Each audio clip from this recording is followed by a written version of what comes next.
right, so we're going to talk a little bit about caffeine today.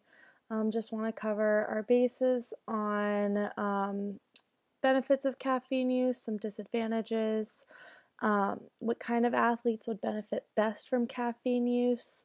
We're going to talk about NCAA guidelines, so is it allowed, is it banned, what does the NCAA have to say about caffeine use, and then just kind of some general recommendations on caffeine use for you, not only as a college student but also a college athlete, like how much is beneficial, what's a good dose to take on a regular basis. Should you take more on more intense training days? Should you kind of cycle caffeine use? So we're going to cover all of that.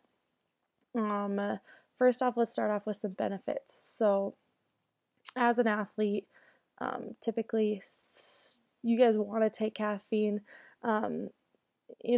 for the purported benefits that it has. Most people are familiar with kind of the stimulant effect you get from caffeine. It gives you lots of energy, it wakes you up. But what can this do for you as an athlete? Couple different things. Research has shown it definitely can enhance endurance in athletic performance at moderate doses. Has shown improvement in sustained high intensity events. So if you could once go X amount of time for at a high intensity, you can go maybe a little bit longer, running up the court, going for for a longer volley during a volleyball game, stuff like that. Has shown improved jump performance, increased vertical height, increased alertness, obviously, may indirectly improve an athlete's performance by promoting endurance in the weight room, helping them train harder. Caffeine has this effect where it can decrease your perception of pain and fatigue, and so that as well can help to improve your training off the court, off the field, so that when you are actually playing, you've put in a lot more into the gym because of those benefits from the caffeine, and also just general promoted wakefulness, so getting ready for practice, getting ready to play in a game. You've had a long night doing homework and you have to get ready to go for practice. So those are some of the benefits that caffeine can have. On the flip side, there are some disadvantages to caffeine use. Some of the greatest disadvantages come from the dosage.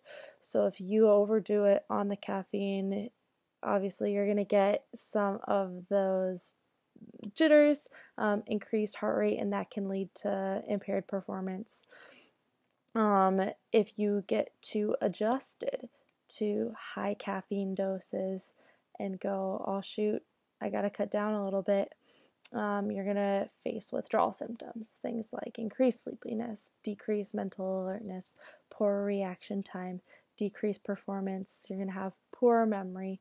Whole slew of things happen when you try to cut back on your caffeine take because you've overdone it in the first place. Other just kind of general comments on disadvantages. Some people are non-responders to caffeine, so taking it, drinking more coffee, buying supplements is just a waste of money because you're not going to get the benefits.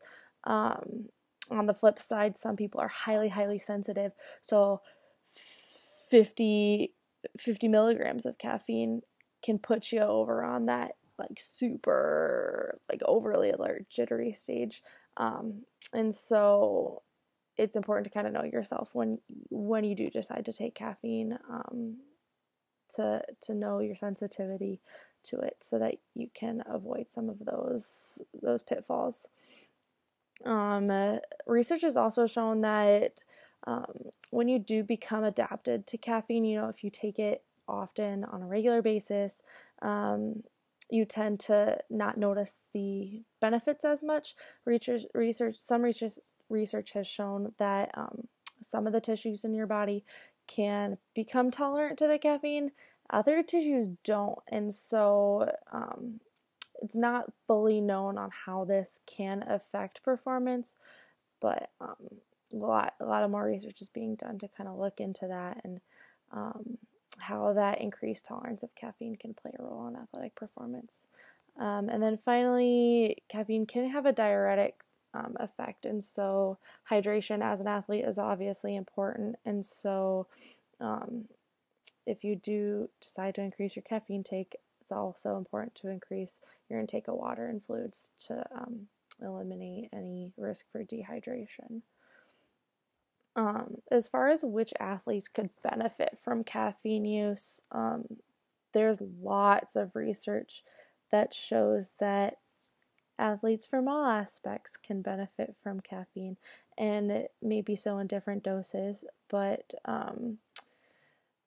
most research I've come across definitely talks about those high intensity power athletes and how that can play a role. So like research has shown caffeinated drinks have been effective in improving running distance at high intensity in things like soccer, rugby, and hockey athletes. It's also been shown to improve jump performance. I talked about that a little bit more in basketball athletes. Overall, just athletic improvement in volleyball athletes, so their ability to complete a play successfully, and sprint distance and tennis athletes. So those are some pretty specific examples. But then on the flip side, again, not only power, high intensity athletes, but also benefits have been shown in endurance athletes, marathon runners. So all across the board, moderate, low to moderate doses can be beneficial. As far as NCAA guidelines, believe it or not, caffeine is a banned substance. So with that being said, it's banned in certain concentrations. So if you were to have a drug test and your urine concentration read 15 micrograms of caffeine per milliliter of urine, that would be positive. You would fail that drug test. So that's why it's important to be aware of your caffeine intake and not to overdo it. 15 micrograms per milliliter, to put into context, is about the same as taking 500 milligrams of caffeine about 2 to 3 hours before an event, before your sport. So if you were to be tested at that point in time and tested positive, you would fail the drug test. But 500 milligrams of caffeine, to put into context, about 8 ounces of coffee has 100 milligrams of caffeine, give or take, depending on how strong you brew it, and then how much you drink. Like Starbucks Grande is 16 ounces. Most travel mugs are 16 ounces, so you would double that. One serving of coffee would then have 200 milligrams. So that's like 2.5 cups of coffee all of a sudden putting you over that limit. So it can happen really quickly. If you take pre-workout, if you drink energy drinks, there's some pre-workouts that clock in at 300 to 400 milligrams of caffeine per serving. So be careful with that. Again, it can be really, really easy to take too much and then all of a sudden fail that drug test. So this also isn't about how do we not fail a drug test? I got to be sneaky. It's about taking what your body needs to be successful and, using your given athletic ability to be successful and not relying on substances or thinking that substances are gonna, create a whole new world for you as far as like becoming an elite athlete. So there's no reason to take excessive amounts of caffeine because they're not going to benefit you. Rely on the hard work you put in, during practice in the gym. And that's what's really going to benefit you as an athlete.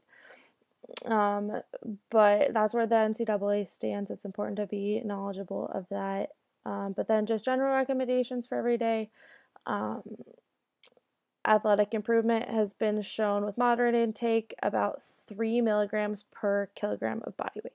So use that as your guide. 3 milligrams per kilogram of body weight daily and listen to your body. If you feel like you could use a little bit more, you're not feeling the benefits of the caffeine, increase it a little bit. If you feel like that really sets you off and makes you high strung, then cut it down a little bit. And then again, don't overdo it, because then you're either faced with athletic impairment because of excessive doses, or decreased athletic performance because of withdrawal symptoms that you'll have to face at some point if you decide to cut down your intake. Decreasing caffeine intake, especially as a college student, can be a struggle. I get that. I've been there.